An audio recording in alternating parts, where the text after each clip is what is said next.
And now it's time for Southern California's sports fishing voice. Let's talk hookup. For the next 2 hours, join Pete Gray, Rock Cod Rick Maxa, Corey Sandin, and this week's special expert guest for fishing information, new techniques to catch more fish, and the most current scoop on what's happening in the water. Let's Talk Hookup is sponsored in part by Yamaha Outboards, official motor sponsor of Let's Talk Hookup. Royal Polaris, the world's finest long-range sports fisher. By Ford, the official truck of Let's Talk Hookup, and Shimano Rods and Reels. Fish with the best. Shimano. Get ready for the fastest 2 hours on radio with the hosts of Let's Talk Hookup, Pete Gray, Rock Cod Rick Maxa, and Corey Sandin. Good morning, anglers, and welcome to Let's Talk Hookup. I'm Pete Gray. Rock Cod Rick Max is still on his honeymoon, but Corey Sandin is here co-hosting today. We're having a great time with Captain Mike Pritchard from the Tribute. We're going to be talking fishing. It is prime time fishing here in Southern California in the summer, and you stay tuned. We've got great information for you on Southern California's Sport Fishing Voice. It's Let's Talk Hookup on the Let's Talk Hookup app and radio network. You've heard all about it. You know the anglers catching fish have it, so what's holding you back? It's a fact. FishDope.com really does help you catch more fish and burn less fuel. FishDope.com is the only fish finding service with a spotter plane along with a crew of top anglers on the water almost every day that report actual locations and catches. You can get daily catch reports from Point Conception to San Martin Island, 365 days a year. FishDope.com is for everyone, whether you have your own boat, fish on your friend's boat, or a sport boat. FishDope.com has online planning tools, moon phase, tides, hot bite icons, and more. So bottom line is, if you don't have FishDope.com, well, you're probably missing a lot of bites. Membership costs less than $50 of gas, and that's for the entire year. That's right, 1 year. What a bargain. Plus, use the special code to save $20 on a new FishDope.com membership. Check it out today. FishDope.com. Catch more fish, burn less fuel. We all need to get around, but we all need something different from our vehicles. Your San Diego County Ford dealers have you covered if you're looking for a new truck this month. Plus, it's SUV season, so they have great deals for everyone. Whether it's a new EcoSport that is nimble and fun around town, or the Ford Explorer that is capable of putting a boat in the water and has seating for 7, Ford has you covered. Ford trucks and SUVs aren't just powerful and legendary. They have the latest technology that helps you seamlessly connect your smartphone and ensure you're safe on the road. Features like Pro Trailer Backup Assist on trucks are truly a game changer at the ramp, helping you back up a trailer by simply turning a knob on the dash and doing the hard work for you. So check out all the great deals during SUV season and save some money on the right gear for you. Learn more at buyfordnow.com or visit your San Diego County Ford dealers today. They'll be glad to hook you up. Hey, good morning and welcome back to Let's Talk Hookup. And man, this weather and geez, feels tropical, doesn't it? I feels love like it. Summertime. I like it. Oh yeah, it is. It's right? middle of August, August 15th already, Exactly. right? Yeah. How's Corey doing? Doing good. Yeah, doing you pouring good. baits like crazy out there in Santee? It's been super busy. Yeah. Yeah. Calicos. Well, with that heat yesterday, I hooked the boat up and actually went down to the water. So, Yeah, there you go. yeah, a little bit of fun. Oh yeah, catching fish. Yeah, I caught a few fish. Yeah. And God, the water temps have been kind of up and down and Weird. around. Yeah, really weird, but still some biting fish. Yeah. Yep, Okay. yeah. That's a good thing. It's all about good times. Yeah. Well, speaking of biting fish, we have Captain Mike Pritchard from the Tribute. Good morning, Mike. Yeah, good morning, guys. Hey, great to have you. Thanks for coming into the world headquarters of Let's Talk Hookup here and broadcasting with us right next to the San Diego landings. And boy, what a weird year. What a weird August this has been, huh? Well, I'll side with Corey on that one. Trying to get out of Santee is where I live, but you get down here and it's like, well, it's 10 degrees cooler, but it's twice as humid. So it's, I don't know. It's kind of a toss up there. Yeah, that's all right. That's what air conditioning's for, right? Yes, Exactly. yes. Yeah. There's no air conditioning on the boat or while you're golfing or anywhere else. So might as well take advantage of it. Yeah. Well, you got that natural sea breeze to keep you cool. We'll take it. Yeah. So what's been going on the Tribute? Now you're here, so the boat's out. So what's going on with that? Captain Buzz Brisendine's running the boat. He's become my relief guy here lately, and Legendary Buzz. Apparently is a glutton for punishment with wanting to be on a boat after all these years. And The more I've talked to him about it, he definitely loves running another Ditmar. He got on the boat the first trip and said, "Man, you've done a great job with this thing. It's come a long way." And he was going to run the boat Tuesday and Wednesday. He's been my Monday night and Tuesday night guy.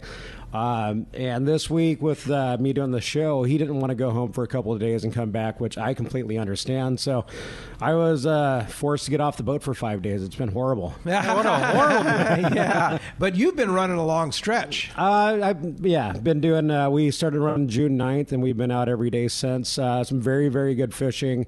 Some up and down fishing in the process, but no, it's nice being on the boat 4 or 5 days a week and letting him run the boat a couple of days. Yeah. John Stratton, John Bass has been running the boat. He filled in a couple of days, and same deal. A lot of these guys that get off boats and think they're going to retire. Ray Sobiak was a really good example. I worked for him for years, and then when he sold that thing, he would stand down here right in front of the landing over at H&M, and Ray, what are you doing? And, well, I don't know what else to do. Whatever happened to Ray? He's in Montana. In Montana? As far as I know, Okay. he bought property out there. Very, very avid hunter. Couldn't pick a worse place to retire. I mean, Yeah. It sounds like it took him a few years, I think, to get used to not being on the boat every day. He was Being up away there from the ocean. He would run the boat for stretches. John Bass was a relief guy back then. A few other guys. That's going back to Ray Sobiak, man, on the producer. Boy, yeah, I remember fishing with Ray. Weren't way we back just talking when. about getting old? Right? Yeah. I know it. Yeah. Yeah, I know that feeling for sure. No, I spent almost 4 years with him. Very, very good guy to learn from. Very hard to work for at times, but a great fisherman. Yeah, no, I remember some pretty good days with him. But you worked on the producer for a number of years. Yeah, I came down here in 1996. My first season was actually with Frank on the Coral Sea. I knew Frank from up north, and when the boat you come from Ventura, Santa Barbara area? Ventura County. I ran or worked on boats out of Port Hueneme and Ventura. When I was 10 years old, I used to ride my bike or have my mom drop me off at Ventura Sport Fishing. After I delivered paper, I was a glutton. I had a paper route, and then I'd go get on boats after that. And if I missed the boat for some reason, I was always so bitter about it. But started down here in 96. Frank offered to put me through school, get my license for me if I stayed with him. But I wanted to stay down here, talk to Ray, ended up spending the next few seasons with him, got my license while I was working for him. And like I said, a very, very good fisherman, among the best. Definitely had his ways and was a little strict. It's something you don't really see in our industry anymore, and it's kind of a bummer, a lost art. But where you're on tiptoes around the guy a lot. But it shaped you up. I mean, he ran a tight ship, as they say, man, right? And I got my license working for him and went from there to the Excel. So wow, not a bad process. Yeah, for sure. And how long were you on the Excel? Oh, let's see. I got in there, I think, in 2000, and spent a few years there. Got off, ran the International Star for a while with the previous owner. Got back on the Excel for a short period of time after the Legend and before the Tribute. So ran the Legend the last season that it was at Seaforth. There was some issues there with just ownership, banks, kind of how the whole thing goes. And then was offered, actually by Frank Lopresti. He had called the boat one day and said, "Hey, are you interested in trying to find a boat to replace the Legend with?" And I almost fell over. Yeah, when Frank calls, you listen, right? Yeah, and I mean, such a great opportunity, a great run. And we were just talking about it. I spent years and years here out of these 3 landings. But as soon as I drove in the parking lot this morning, I said, "Man, I love Seaforth." Right? I know. Free, abundant parking. I got it. And there's a lot of RPs unloading. There's guys getting ready to go out. But all of a sudden you get in here and you go, "Man, I have rows and rows of free parking over there. I have a street that you don't almost ever have to park on, but same thing, all the free parking you want." Back up. Yeah, I almost backed out. Yeah. But I didn't. Yeah, no, we're glad you're here. So the Tribute, of course, is a legendary boat, a long-range boat. Originally built as the Polaris 3. As far as Bill going, Dittmar Donaldson built the boat in 1966, or was completed in 1966. Bill definitely had his say in how it was built. It's low to the water, it's wide, it is probably the most user-friendly of the Dittmar platforms. Nice big, wide too, bow, right? 80 feet. Yeah. But the low to the water, plenty of rail space up the side. You don't have a real high rail like some of the other ones do. They're all great boats. Yeah. I mean, boats anywhere from the Islander, the Searcher. There's just a list of the bigger Dittmars, the Freedom, and so on.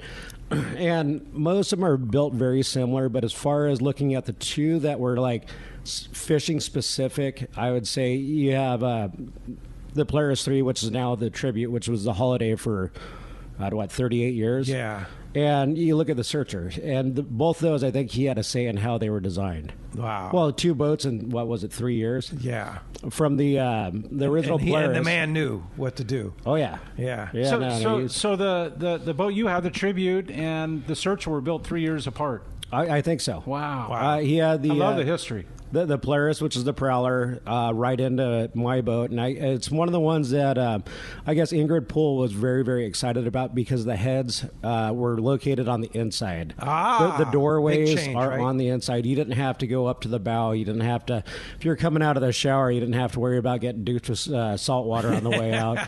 And it definitely has all the years. I know it wasn't built with the tower. But that tower that was on it when it was so the Holiday. So iconic. You'd see it from 10 miles away. Yeah, and when I first came down here, I remember being on the producer and staring at that boat going, man, what a great looking boat. Yeah. If it had still had the tower when I bought it, we would have found a way to keep it and maintain it. But legendary lines on it. It wowed me from the first time I came down here. Yeah, no, and the cool thing is you run day and a half.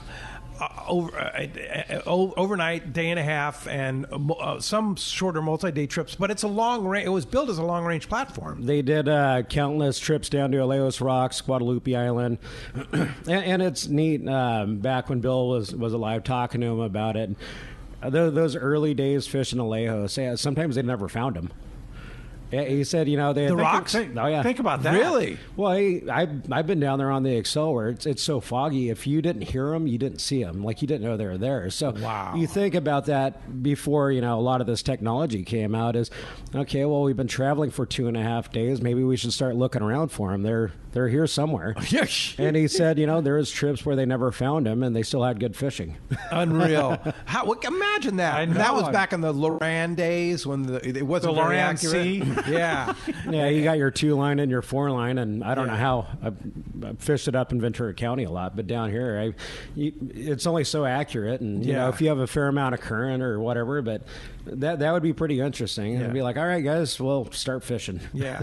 Well, it's just a little outcropping of rocks literally in the middle of the ocean, right? No, you can imagine Roca Partida or even Clipperton falling into that category. It's out in the middle of nowhere, and there's not a whole lot to it. Yeah. Wow. Pretty amazing. So describe the boat to us. So you have actually some staterooms on the boat and, like you said, comfortable heads and showers and such like that. Yes. It has 2 deck level staterooms up in the bow. And it's something we've talked about getting rid of over the course and adding another head, which it still might happen. I know you can always promise something, but we're definitely going to keep one of them. Anybody, they're great for families, people that have any kind of leg issue going up and down the stairs.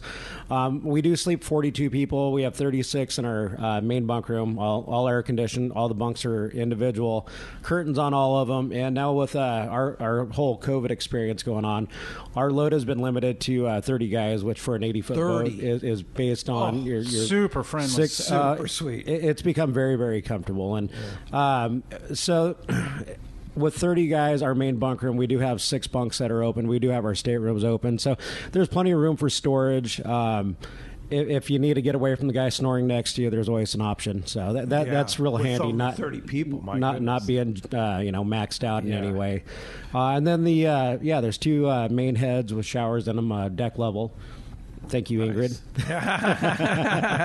And very, very comfortable. Big galley seats, a little over 20 people. So it was definitely designed to spend time on. I know back in the day they used to man, it sleeps 56 if you want to. Wow. I don't want to see 56 people on the boat. No. Even back on in the albacore days, right? Oh, man. Well, you hear about a lot of those days. At 56, they didn't stop there. Yeah. They just keep putting them on. You were lucky if you bought a ticket and got a bunk. You sleep where you slept. Right. No, the good old days. The old stories. Thank goodness those are gone, right? So, yeah, definitely a lot more comfortable. You see a lot of these big boats now that and everybody is abiding by this COVID thing, like the new Seaforth. I mean, it's a giant boat, 35 guys. If you ever want to be on a boat and be comfortable, the guys at Seaforth, I know we're doing a very good job about it. We check everybody's temperature coming on the boat. We do have a questionnaire that SAC put together. We do ask, we're playing it as safe as we can, and then you get a fish with a light load and a comfortable experience. And you're out in the open air. You're out in the open air. Also, it's something I know myself, Jim Hughes, and I picked up 2 of the foggers for the Royal Polaris and the Shogun. We go through and use a disinfectant. We spray the entire boat, bunks, curtains, every trip, everything. Yeah, in between every single trip. So we're happy to be doing this. We're extremely happy to be doing this. Yeah, and we're gonna keep it as clean and tidy and make sure that everybody's safe, and we're doing everything by the book. And I think COVID or no COVID, next year, the year after, all this new measures are something that probably going to stick around just because it's just safety for the passengers. Well, it's funny because you can lump it all in however you want, but how many colds have you heard of or flus? Like, I mean, people are being so much cleaner. I used to be a good candidate. I just got back from Harrah's. I spent a couple of days up there. I think we're definitely playing a little safer than some, but with all the cleaning measures and the social distancing and the reduced capacity, like things of cold, I'm not going to say are of the past, but they're thinned down a lot. Yeah. Oh yeah. No doubt about it. Now let's talk about this fishing that's going on now. It's just been different. I mean, there was some really good fishing up by Catalina earlier this week, and then that kind of moved out, right? Yeah, it's been a little bit up and down, like we were talking about before we got in here. I think summer hasn't actually started for us yet. It's this, even our weather, aside from the last few days with this crazy humidity and heat, it just reminds me of June fishing. Yeah, and it really does. It's crazy the marine layer reaching all the way inland too, and that's something you see in May and June, right?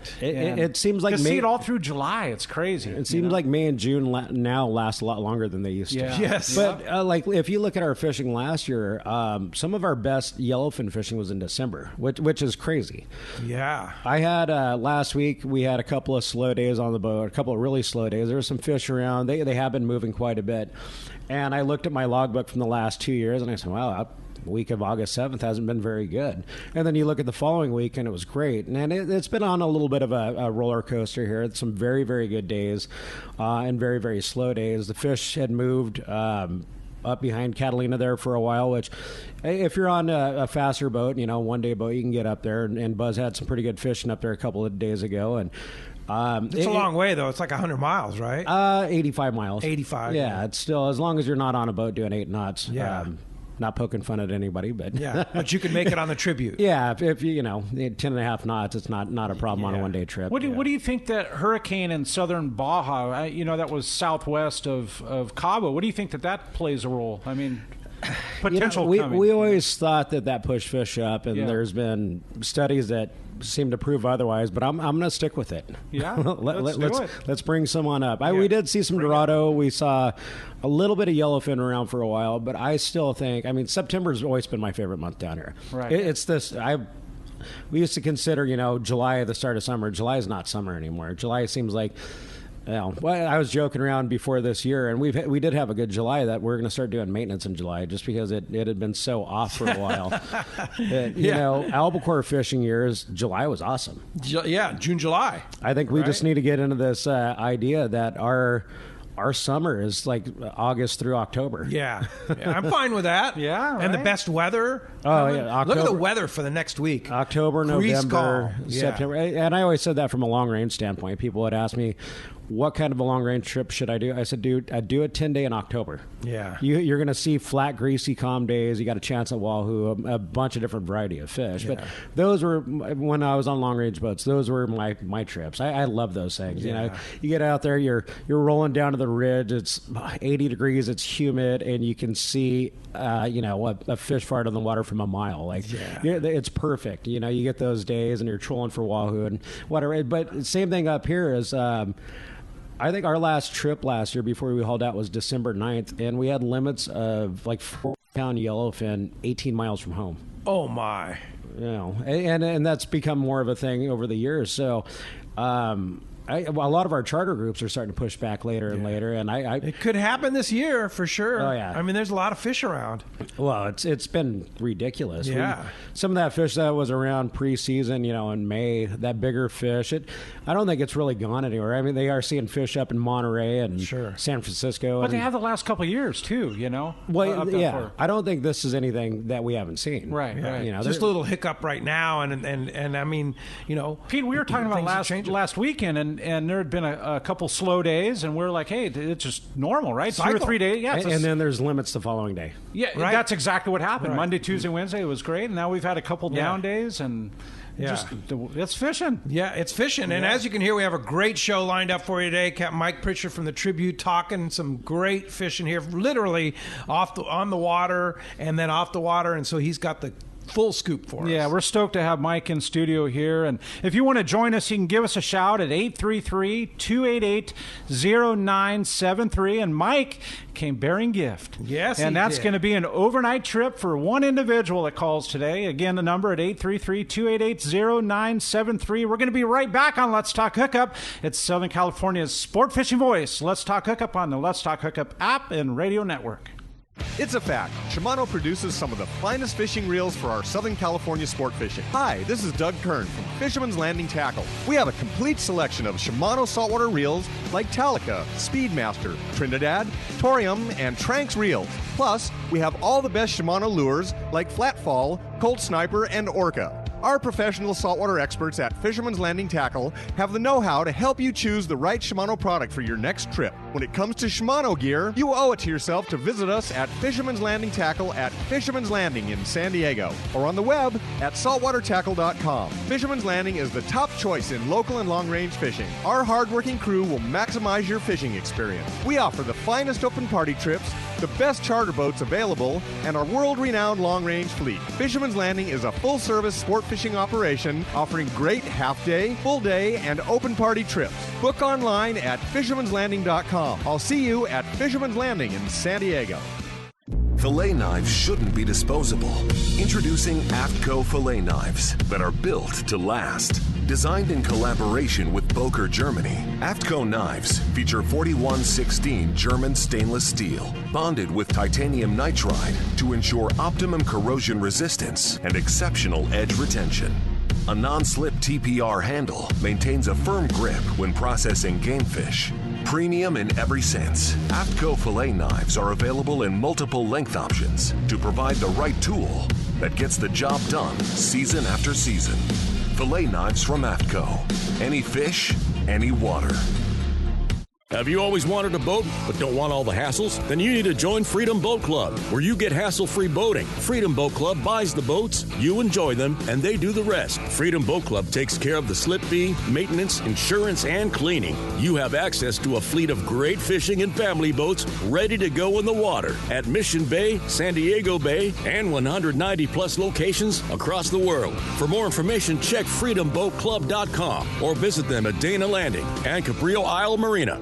All of us at the American Angler family want to express appreciation to our regular passengers that fish with us year after year and to the new anglers that came out this last season. We realize how precious your vacation time is, and we are truly grateful that you have chosen to spend this time with us. It's important that your experience is memorable, from the moment you call the office to the time you step off the boat. Hi, I'm Lori. Call me at the office, 619-223-5414, or check us out at AmericanAnglerSportFishing.com. Come fishing with the American Angler family and make a memory. Hookup! All right, welcome back to Let's Talk Hookup. And, man, that was a great intro. Oh, yeah. I love hearing the history about the boat, Yeah, too. history of the boat. And then also just like the anticipation of going fishing right now. Is just so, I mean, watching the Royal Polaris unload this morning, the Royal Star unload this morning. I believe the American Angler was unloading. It's beautiful sight. There's a lot going on right here. Yeah, for sure. It's summer in San Diego. Yeah, I like the fact that next week is just planned out for some grease weather, too. Right? Man, gotta love that. And you gotta think that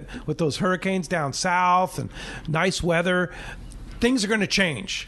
Yeah, looking at looking at the weather for the next week looks awesome. Looks like a good time to get away from East County to me. Yeah, especially because it's going to keep getting hotter, right? Yeah, and with those two storms moving up, we were just looking at the windy or the weather app, and it looks like there's another hurricane following this one. Yeah. That's definitely going to be a little bit closer to the Cape, a little closer to the beach, but you're going to start seeing the bands of rain, the humidity from it, and what's funner than being in East County when it's 103 degrees and it's raining? I saw that this morning, though, with the sunrise. On the way here. You could see the rain sheeting falling down with the sunrise. Beautiful. It didn't make it to us, but I'm sure the mosquitoes are digging it. Yeah, beautiful sunrise this morning indeed. Hey, the phones are packed. They want to talk to Mike, so let's jump into it. Let's do it. Let's talk to Fiel in San Diego. Good morning, and thank you for joining us on Let's Talk Hookup, Fiel.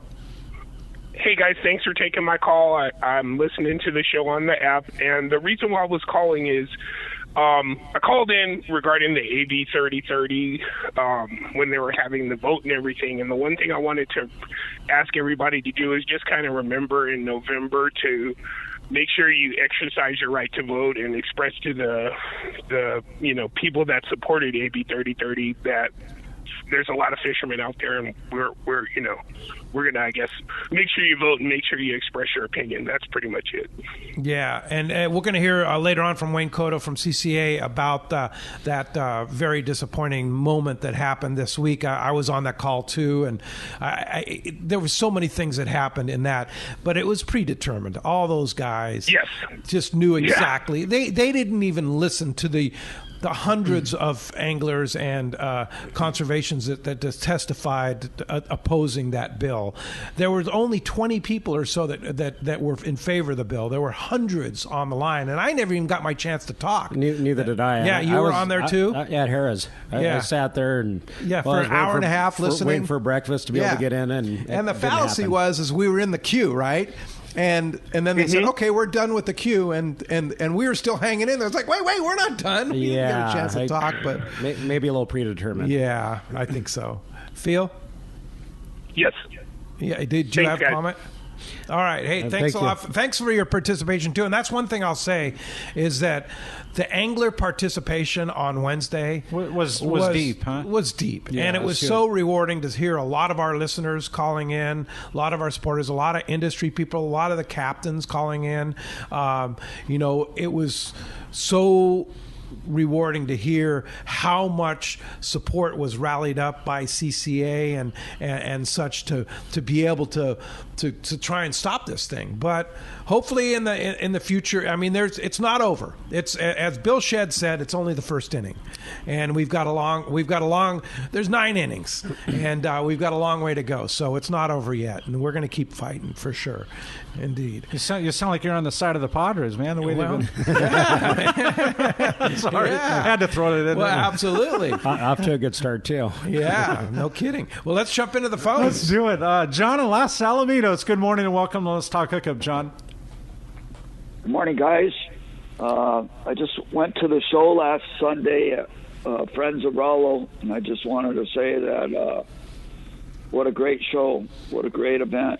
And that was a great event. I purchased some rods, and I took them out to the car. My sponsor said, "Oh, you were only in there 5 minutes. Why don't you go back and get some more?" So I just wanted to say what a good time I had, and what a good show. Yeah, well, that's great. Yeah, and that was the Captain Rallo's Kids at Sea, Friends of Rallo used tackle sale last Sunday. I was there.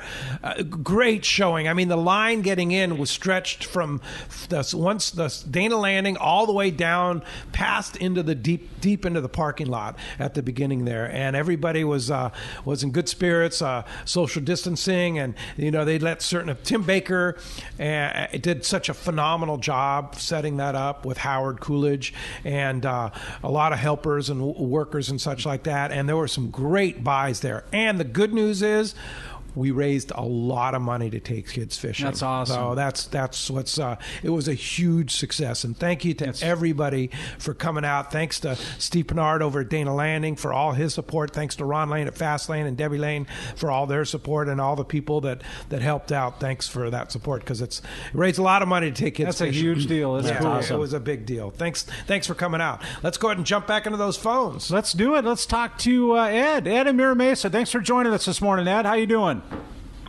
Good. Hi, guys. Captain Mike, I have a question for you. I went out Wednesday on a full-day boat, and I've never experienced a boat not catching, a single fish. And they said no that fun. It was because of the small anchovies that they were eating. I've never heard of something like that. How long do you think that's going to last with those small anchovies? It's been pretty much every year. Usually earlier on, you see it in June and July. But when they're, and we've seen that plenty of times this year, where you slide on spots of foamers, when they have a ball of anchovy pushed up towards the surface. And the way I explain it to our passengers, and there's really, nothing you can do about it. There has been days in between those, or you get on the right spot of fish and they leave the anchovy and they want to eat a sardine. But it's like being at a buffet and somebody's like swinging a fast food taco over on the sideline saying, hey, why don't you leave the buffet and come over here and get this? I mean, You're talking about a species or an animal that's just trying to grow as big and fast as it can. So it's eating not as low on the food chain. And, especially when they get focused in on that, it's like seeing fish on squid. They can't see past what's in front of them. And the thing, too, the chovy during the day typically will dive deep. It goes deep, and if the bluefin or the pelagic are lucky enough to get a school that's up, they're going to tear them apart. Well, they're pushed against the ceiling. Yes, exactly. And bluefin, yellowfin, albacore have no problem going to extreme depths, but I think they probably exhaust themselves trying to keep pushing the bait ball. Once it gets up towards the surface, you have birds on the top end of it trying to push them down, and they're up against the wall, and they'll sit there and feed on one of those bait balls till it's gone, and move on. It was funny. I was talking about it last week. You started seeing, and what you're seeing as a passenger on the surface is nothing compared to what we're seeing on the sonar, the fish finders, and it's kind of neat to think about how much of that's going on down at 300, 400, 500 feet, because it has to be. Yeah, and it's an incredible sight of nature to watch these tuna boiling on these pods of anchovies. It's like you pull up on there and they're just like, you see the dark spot in the water, you see the anchovies, and they're just like frenzied on it. There was last week I was fishing next to Jim Hughes on the Cortez, and I was glassing him, and we were kind of leapfrogging a spot, and they were on some whales, and there's yellowfin mixed in with them. Very, very slow fishing that day. We had one yellowfin, and it was off this, but Jim gets on the radio and he goes, wow, did you see that? And I had just seen part of it, but the whale came up and ate the bait ball next to him. Really? Wow. It looked like, I think it was a finback, but it came up, and from a distance, these yellowfin and the birds and everything have this, I don't know, it could be, 1,000 pounds of anchovies pushed up against the surface. Ate the whole bait ball. The whale came up and knocked it out in one shot. One shot. Wow. But you get up on those spots and you see the scales and you see the carnage. And, it's very, very unfortunate to be on a passenger on a boat where you don't catch anything. It does happen. We want to catch fish. Nobody feels worse than the captain and the crew. Yeah. We base our living on this. We want to catch fish as much, if not more, than you do. And it's It's part of the cycle. It wouldn't be, the good days wouldn't be as good if you didn't have days like that. It's just plain and simple. No doubt about it. Hey, thanks a lot for the phone call. Yeah, for sure. Yeah, I'm optimistic for what's to come here in the weeks coming, for sure. No, it's like I said, I think we're just starting. Oh, yeah, no doubt. Hey, thanks a lot for the call. Hey, as promised, Wayne from CCA is on the line. Good morning, Wayne. Good morning, Wayne. Good morning, Pete, Corey, and Mike. How you guys doing today? Good morning. Hey, we're doing great. So what happened? Well, we know we have an uphill battle. They have a supermajority up there in Sacramento. We needed to swing 3 votes, and unfortunately we swung for the fences and we didn't get them. And here's the crazy thing, Wayne, here's the crazy thing, too. They turned on us. They promised to vote with us, and they turned on us, didn't they? Yeah. So once the first person turned and they had the 5 votes, I can understand why the other 2 were hesitant to vote against it. Why go down on your sword? But here's how it works. First, I do want to thank everybody for coming out and putting in the time. I know it was frustrating. That's part of our process these days. Yeah. But calling in, if you listen to how much support we have, guys, awesome. I've never seen this industry come together as great as it is right now. All sectors of the fishing industry, the hunting, and everybody else got together, and they put in the time to help. And so thank you, everybody. The letter writing, the petition signing, it gave the pressure. Now, listen to what they said. They took a lot of our amendments. So that pressure that we put on gave us the leverage to get that part. We're still missing the critical piece that we don't want as a group of angling or outdoor enthusiasts, responsible recreation, that we get alienated out of use. That's the piece that we're still struggling with. They claim that they don't want to do that. It's not technically in the bill. That is correct. But there's no reason, if they are not afraid of that, then why won't they take those amendments from us? Yeah, and that's there's the no piece clarification, that we're struggling with. Right? Correct. But there's all these other pieces that are still problematic with the bill. Who's going to manage it? How are they going to manage it? How are they going to pay for it? What do they consider protected? How do you measure it? How do you know when you're done? How do you know when you've met it? As far as we're concerned, they've already met the 30% on land, water, and ocean. And we tried to argue it, and so did some of our senators. But they are refusing to admit that. So that's a problem. And that's where we struggle. Now, guys, don't give up faith. We still have appropriations to go through this coming week. And then if it gets through that, then it goes to the full Senate floor. So we are still working really hard throughout Sacramento and out in the Senate districts to try to get those amendments done. And we still have a chance. I mean, we're going to keep working it as hard as we can. Understand the coalition that we built isn't just the fishing industry. It is the hunting and outdoor recreation and the greater coalition, because this affects the whole state. So this bill could affect farming and agriculture and water and all these other things. And so we built a really strong coalition to help us fight this, and that's what we're working through right now. So again, appreciate everybody. Yeah, absolutely. And, I think it was for me anyway, it was such a good lesson in politics listening to all this. And it shows you how bought and paid for it already is from the beginning. Some of these Democrat senators and congressmen in our state are bought and paid for by guys like Jeff Bezos, that owns Amazon, that own all that land that they want to protect. Well, he just doesn't want people in his front yard. So why not pay off these guys? And I mean, that's just my opinion, but I'm telling you. Can you imagine if we didn't have Wayne, if we didn't have CCA to educate and inform? Absolutely. And it was so rewarding, too. And, Mike, you were on that call, too. You heard all those people saying, hey, I'm representing CCA. And that was so rewarding to hear the amount of support that you and Chris and everybody associated with CEA has put together, Wayne. So congratulations to you. Yeah, but thank you. But, again, the coalition, guys, give props to everybody. Think about SAC and all of the landings and all of the sport boats that called in. We had every sector call in, whether that was Spiros, Dive, the guys that fished the pier, the private boaters. Everybody called in. It was a great a great showing from our sector. A lot of the captains. Thanks to everybody. Oh, yeah, for sure. All right, Wayne, well, keep us posted on what's going on. Keep up the fight, and hopefully in the next round we're going to have some victory laps. So hopefully that'll happen. We're going to try to fight it in the appropriations. There's no money to pay for this, guys, so let's hope they come to common sense here. Yeah, absolutely. Thanks a lot, Wayne. Appreciate your efforts. All right, Thanks a lot for doing everything for CCA. Appreciate that very much. All right, let's jump back into those jam-packed phones. One line open if you want to get through. Talk to Mike. Have a chance to go on the tribute with Captain Mike Pritchard. 833-288-0973. Let's talk to Doug, a good friend from Montebello. Good morning, Doug. Welcome to Let's Talk Hookup.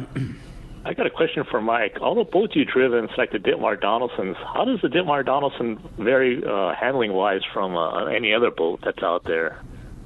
Well, I ran boats, anything from the Coral Sea, a little 50-foot plywood boat, on up to the Excel, which is as big and heavy and mean as they get. Yeah. So, you know what? For a wood boat, they're amazing. They're heavy. Yeah, the boat's built out of mahogany planks. It's one of the few Ditmars that doesn't seem to be any expense saved as far as the material that was put into it. Can you imagine what that would cost today in mahogany? You couldn't. I had Passner. If you could even get the wood. And I think the replacement would be just material would be like $3 million, but you wouldn't be able to find it. Yeah. There's no way you could come up with that kind of... There's no availability in mahogany. They don't age the wood like they used to. Yeah. It used to be aged outside and cured, and now it's basically forced into it. And it's not the same. It's not as pliable. You talk to some of the woodworkers, Sal Russo, and the difference between what you can get now and modern technology isn't always a favor for some of these things. And you used to be able to slowly bend and mold those planks to do whatever you want to do.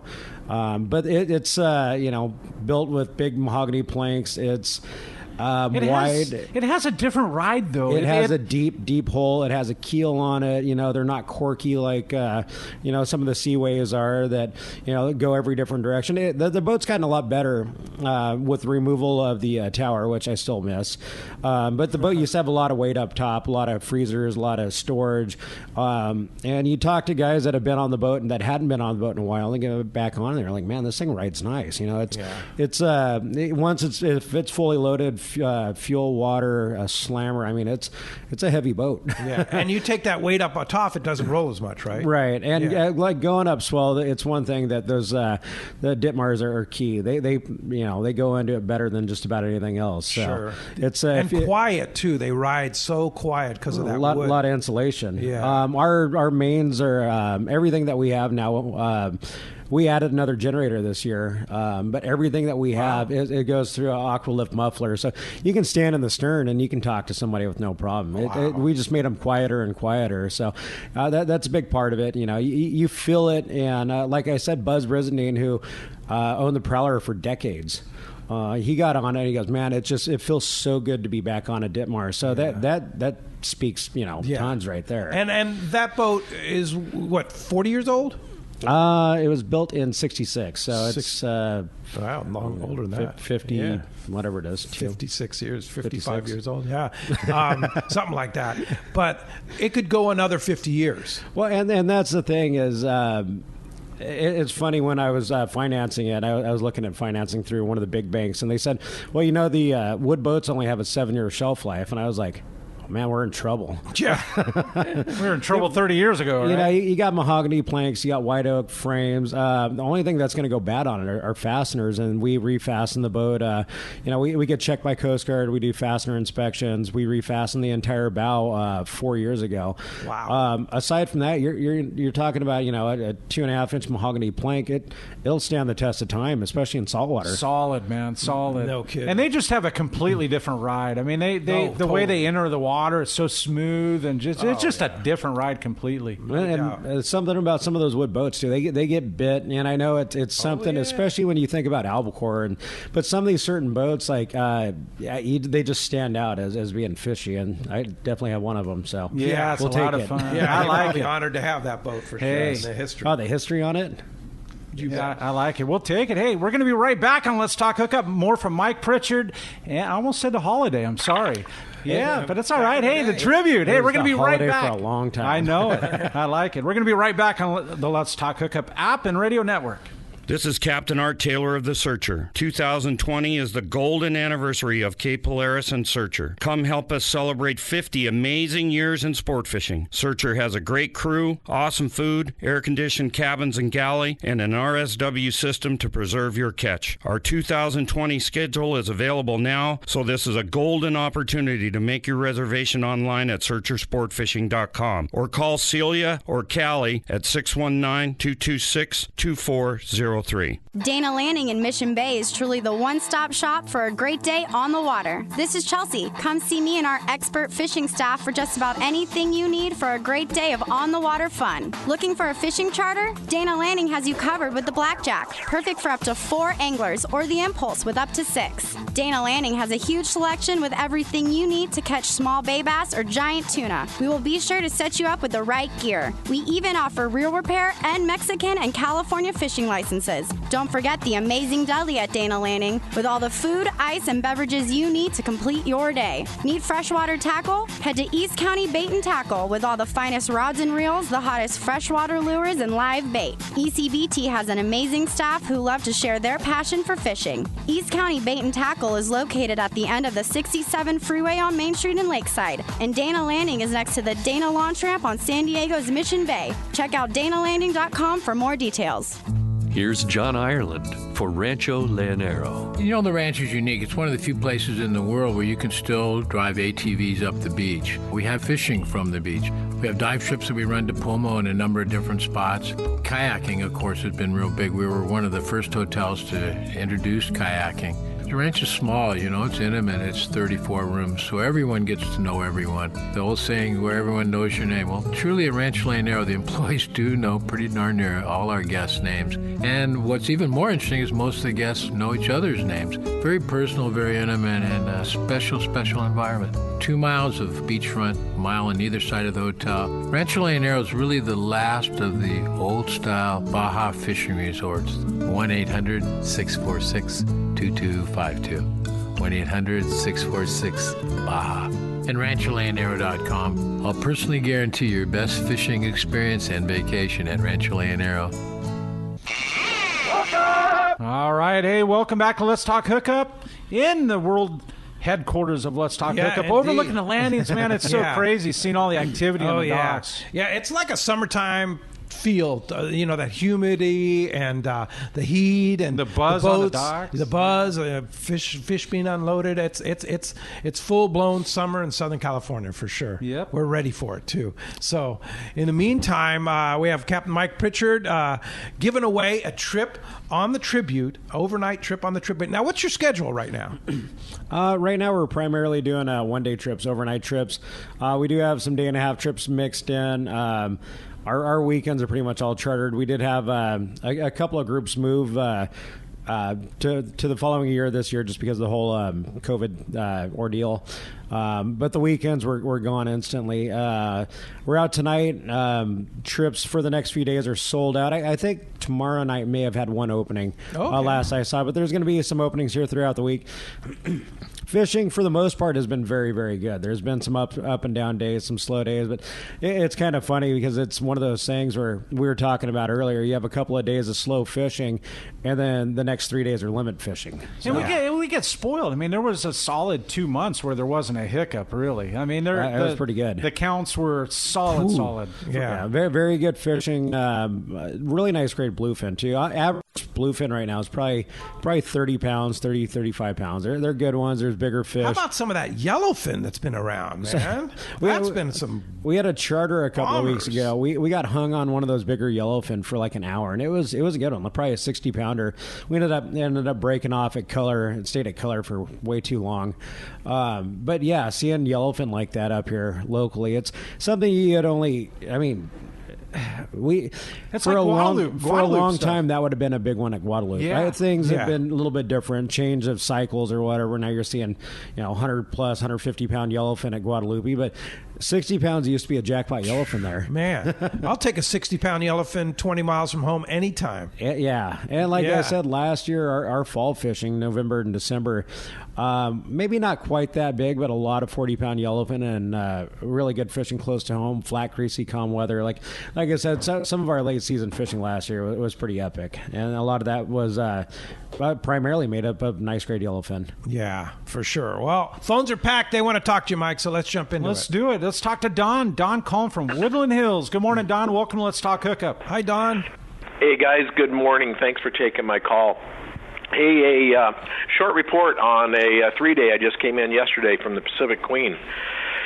We left out Tuesday, and the bluefin had moved based on water conditions, and they were on the backside of Catalina on the west end. So we made the 100-plus mile run up there and started fishing around 3 a.m., and by the end of the day, we were a couple fish short of limits. So we made the decision not to stick around to try and finish out our limits for the trip and ran over to the Cortez and had really good weather on the whole trip and got to the Cortez, and we ended up getting something like 40-plus yellowtail. So it was really a good trip, and the guys did a really great job. Nice grade of yellowtail? Yellowtail were probably in the 15 to 25 pound. There were a couple of bigger fish, but for those of you that fish the Cortez, they're just mean yellowtail out there. Yeah, sounds like a fun trip. It was a great trip, and for the guys that are heading out, and I'm sure you'll probably cover this, Mike, make sure you take a wide range of hook sizes and line. The real hot ticket was 25-pound fluoro. Some guys were dropping down to 20 for the yellowtail and for the bluefin, but especially on the bluefin, 20, 25-pound. I caught a couple on 35-pound that I had in my bag, but small hooks too. One guy that was really slaying them. He had a lot of casualties, but he brought a lot of fish on the boat. He was straight 25 fluoro with a number 4 live bait hook. Woo, a mustad live bait. That's getting down there for the size bait we've had. Yeah, but it's getting bit, right? Yeah, he was getting bit, and I mean, he was a good angler, so he knew how to fish. That small of a hook. He had, he didn't break off. What he was doing is he was actually just coming unpinned. Pulling. But he had over a 3-day limit of bluefin. Of course, he passed it out to other anglers, but nice. He just was really good and he knew how to fish it. But definitely, I was using number 2s and number 1s. Nice. But for yellowtail fishing, J hooks are great. For that bluefin, we've been trying to push the smaller circle hooks just because you end up pulling on them for so long. You don't want to get chewed off. But yellowtail are pretty hard to pull a hook out of.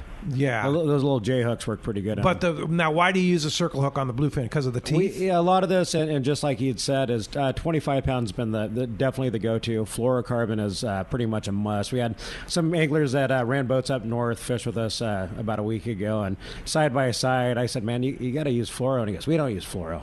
After I hooked 4 and he hadn't hooked one, he goes, all right, give me some fluoro. But those small circle hooks, you're pulling on some of these bluefin, even on 25 pound for half an hour, 40 minutes. That fish rolls over, shakes its head on a J hook, chews you off, and it's just... Yeah, they make some really neat circles. I'm a big fan of the little mustad circles myself. And what we've been fishing lately is like a 2.0, 3.0. But depending on the brand of hook, whether it's a Gamakatsu owner, they vary differently in hook size, whether they're Japanese hooks or American made. Yeah, So, I mean, a 1.0 and Gamakatsu may be totally different than a 1.0 and another definitely brand. different. So I would ask the guys at the tackle store. I mean, our guys that are landing, Dustin, and the rest of the crew, I mean, they can point you in the right direction for what size bait we're using. And how do you not use a short piece of Seagar? I mean, that's... Yeah. Even especially for that Seagar Goal label, that stuff is strong. Have you used that, Mike? Yeah, we've been using that stuff. A lot. Is awesome. We do have a really good line connection, and I do need to get some more fluoro from them. But now that Akuma's taken over soft still, there's no reason we shouldn't be just handing the stuff out. But it very, very important. We spool up all of our rental guys at night, and the crew comes up and starts grabbing spool after spool, and I pay for it of Seagar, and it's that important. I mean, we give it away. We just we don't charge the people. You for want it. people to catch fish. Yeah. They come out with a rent rod, and the first thing you do is, put a small circle hook and 3 feet of fluoro on it. Yeah. It makes a huge difference. It does. It makes everything. Right. Yeah. Thanks for the call, Don. Appreciate that very much. Yeah, good report and good tips there too for our anglers going out. Definitely. Well, we hadn't been out there yet. I know the trip he's talking about, but the fish went from being yo-yo fish to being fly line fish, and fly lining up that size yellowtail is pretty darn fun. Yeah, especially in shallow water, right? Fishing the yo-yo is fun too. So. Yeah, it's so cool fishing the Cortez that you're out in the middle of the ocean fishing shallow water, right? Hey, we were talking about not being able to find Leo's rocks or Roca Partida earlier. Just think of that one. Oh, man! And the way they originally found it was not the fun way. No, and it's 90 some miles from San Diego. Yeah, it's about 95 miles, and that's the closest point, right? I mean, 90 from everywhere. It's funny as it's the same distance from Ventura. Or Port Hueneme. I think it's within a few miles. How crazy it's just is that? The way that. Where it's centered and where our coastline's shaped, it's all the same. Wow, interesting. I didn't realize. Pretty wild. Hey, phones are packed. Let's jump into it, Corey. They are packed, Pete. And let's talk to Rick. Rick calling from Temecula. Good morning, Rick. Welcome to Let's Talk Hookup. Hey, good morning, guys. Hey, good morning, Rick. Hey, Mike. You brought up a name I haven't heard or thought about in a long time earlier. Ray Sobiek. Oh yeah. I actually was his very first deckhand on the first producer. And I grew up next door to him, and it reminds me how small a giant fishing community is. It was just good to hear a name. Yeah, he and it was a little bit different back then. He was one of those guys. We would save all the tails, every single tail. Oh man, hey, it was a big deal coming back from the islands, and Eddie McEwen, Ray Sobiek, Buzz, Nick on the new Loan. If you didn't have the tail sticking up when you backed up to the dock, there was some trouble to be had. If he saw you throw over a tail, because I mean you're thinking about it, and it's the way we have to cut fish now. Per our new rules, it takes a lot longer than it used to. But back when you're cutting several hundred fish and you're an hour and a half from the point, and you're on a time restraint, you can't slow down. You don't want to take that 30 seconds, or it's probably not that 10 seconds to cut a tail off. But you start getting some of those bigger fish, and you're like, you look up and he's slinging it over the side, and somehow he's watching you. I don't know, but you'd back into the dock and there'd be hundreds. I always wanted to dive under the producer and see what it looked like at the end of the season, because I kept thinking the lobsters probably had a good time. Sooner or later, we were going to run aground backing into the, there's backing over piles of tails. So how did that work? So they cut the tail off on whatever fish, yellowtail, albacore, whatever.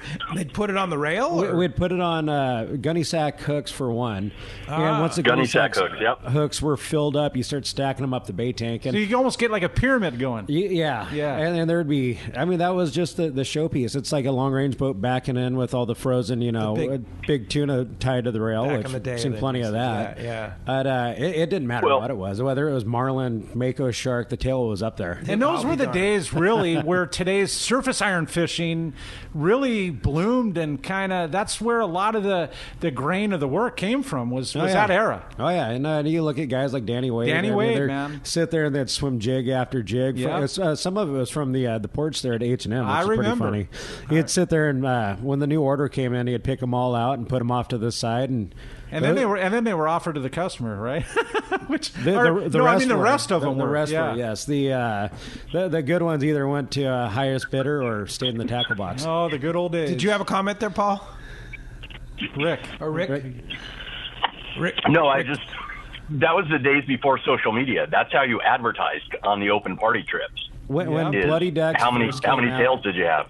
Yeah. When it first came out on the internet, Ray Sobiek told me, I don't remember at the time because I think I just got my license. He goes, "This will be the end of us."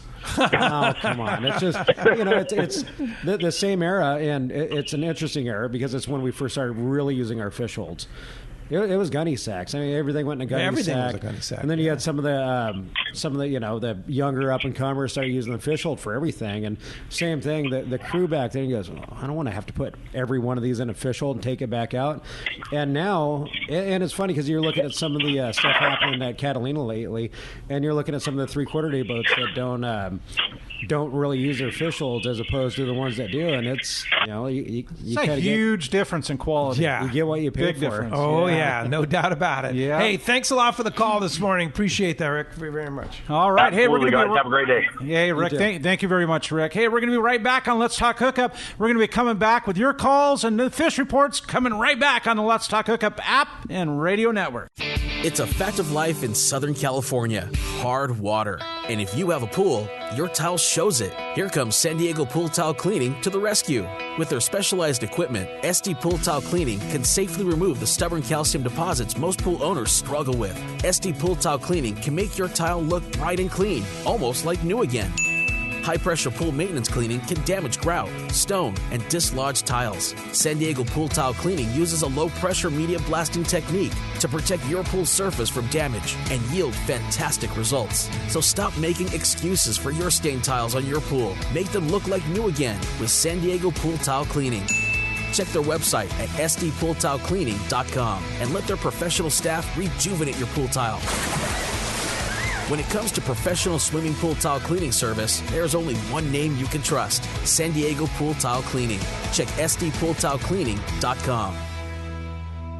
Hey, time to talk about where the fish are always biting, and that's at Point Loma Seafoods, right next to the San Diego landings in Point Loma.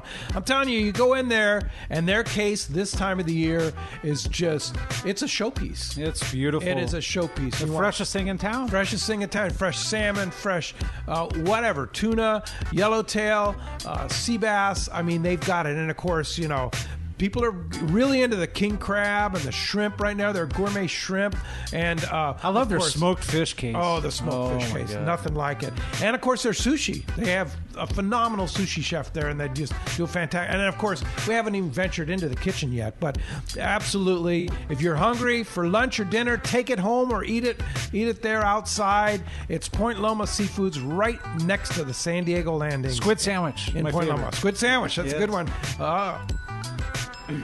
Shimano has done it again. An amazing lever drag 2-speed reel at an affordable price. It's Speedmaster 2, the extremely durable, high-performance Speedmaster 2 with high maximum drag power and a smooth, ultra-wide range of drag adjustability is an absolute fish-fighting machine. Its rigid hogany body prevents misalignment of moving parts under the heaviest loads. Plus, a spare drag cam is included for optimal use with monofilament lines. The Speedmaster is now available in 4 models: 12, 16, 20, and 25. This is the perfect reel for the angler looking for a powerful, lightweight, smooth casting reel for tuna or other powerful saltwater game fish at more affordable price. Nothing in its class can match the Shimano Speedmaster 2, built to provide high-end performance and durability in a compact, lightweight frame. Get the Shimano Speedmaster 2 lever drag reel at your local Shimano dealer. Check Shimano.com for all the details. Many years ago, Baja pioneer Bob Van Wormer found the area he called the Great Fish Trap in the East Cape of southern Baja and built what is now regarded as the premier East Cape resorts of Palmas de Cortez and Playa del Sol. Today, following in their father's footsteps, Bob's sons, Bobby, Chucky, and Eddie, have taken Palmas de Cortez and Playa del Sol to new levels with the largest sport fishing fleet in Mexico, a luxurious spa, and top-of-the-line resort amenities. Van Wormer Resorts have become a destination for travelers worldwide. But for us, Palmas de Cortez and Playa del Sol are just a short 2-hour flight away. No other tropical fishing destination offers the experience and value that you'll find at Palmas de Cortez and Playa del Sol. Now you can plan your Baja fishing vacation quick and easy by visiting VanWormerResorts.com. And when you're ready to book, it's quick and easy. Or simply call 877-777-TUNA for more information. Van Wormer Resorts, the East Cape's finest.